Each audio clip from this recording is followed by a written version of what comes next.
भारत चीन के बीच हुए समझौते के तहत एलएसी पर अस्थायी सैन्य शिविरों को तोड़ने का काम अब अंतिम चरण में पहुंच गया है। आपको बता दें कि दो प्रमुख बिंदुओं देपसांग और डेमचौक पर दोनों देशों की सेनाओं के पीछे हटने का काम आज पूरा हो जाएगा। आज का दिन इस लिहाज से बहुत अहम, इसके बाद दोनों देशों की गश्त की जो पुरानी व्यवस्था थी वो बहाल हो जाएगी। रक्षा सूत्रों ने बताया है कि चीन के साथ बनी सहमति के तहत पूर्वी लद्दाख में सैन्य वापसी की प्रक्रिया अपने आखिरी चरण में पहुंच गई है। दोनों देशों की सेनाएं अब पीछे हट रही हैं और अस्थायी शिविरों को ध्वस्त किया जा रहा है।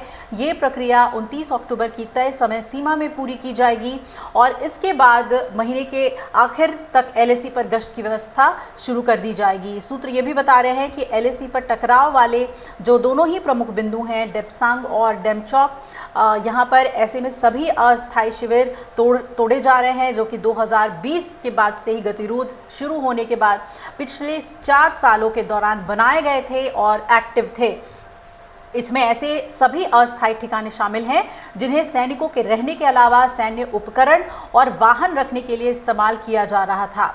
आपको बता दें 29 अक्टूबर को ये काम पूरा होने के बाद दोनों पक्षों की तरफ से इसकी पुष्टि कर दी जाएगी और इसके साथ ही दोनों देश इन क्षेत्रों में तनाव दूर किए जाने के लिए अपनी आधिकारिक पुष्टि कर देंगे।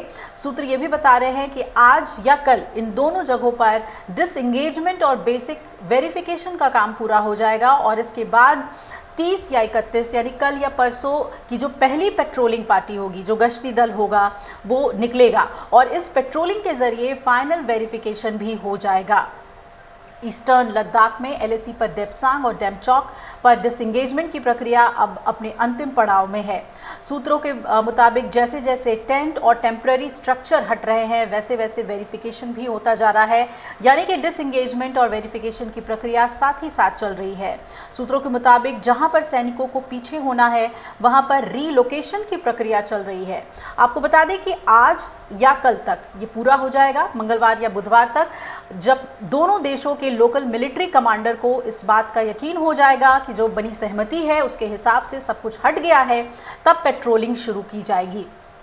सूत्रों के मुताबिक ऐसा कोई फिक्स्ड फार्मूला नहीं बनाया गया है कि सैनिक कितनी बार और कितने अंतराल पर गश्ती लगाएंगे। बस ये तय कर दिया गया है कि जब भी भारतीय सैनिक पेट्रोलिंग के लिए जाएंगे तो उससे पहले वो दिन, वक्त और एरिया के बारे में चीनी सेना को बताएंगे और इसी तरीके से चीनी सैनिक जब पेट्रोलिंग पर निकलेंगे तो वो भी पहले भारतीय सेना को बताएंगे।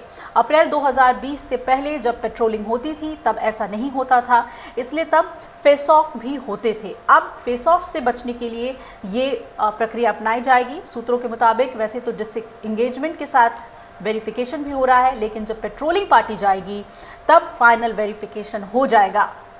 पेट्रोलिंग पर कितने सैनिक जाएंगे, इस सवाल पर जानकारी मिली है कि आमतौर पर पेट्रोलिंग में 10 से 25 सैनिक जाते हैं।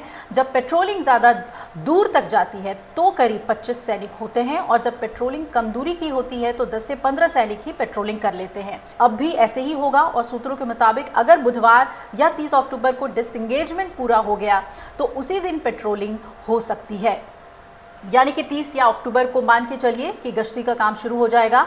चीनी सैनिकों और भारत के सैनिकों की पेट्रोलिंग की या तो टाइमिंग अलग होगी या फिर दिन अलग होंगे। सूत्रों के मुताबिक उनका किसी एरिया में पहला पेट्रोलिंग हो सकता है और हमारा किसी और एरिया में हो सकता है। शर्त बस ये है कि आप पहले इन्फॉर्म करेंगे।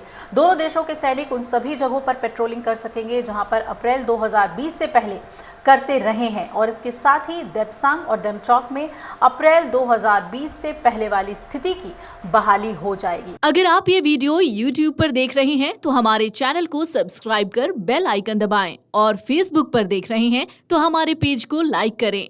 8 मिलियन प्लस सब्सक्राइबर, आपके इस भरोसे के लिए बहुत धन्यवाद।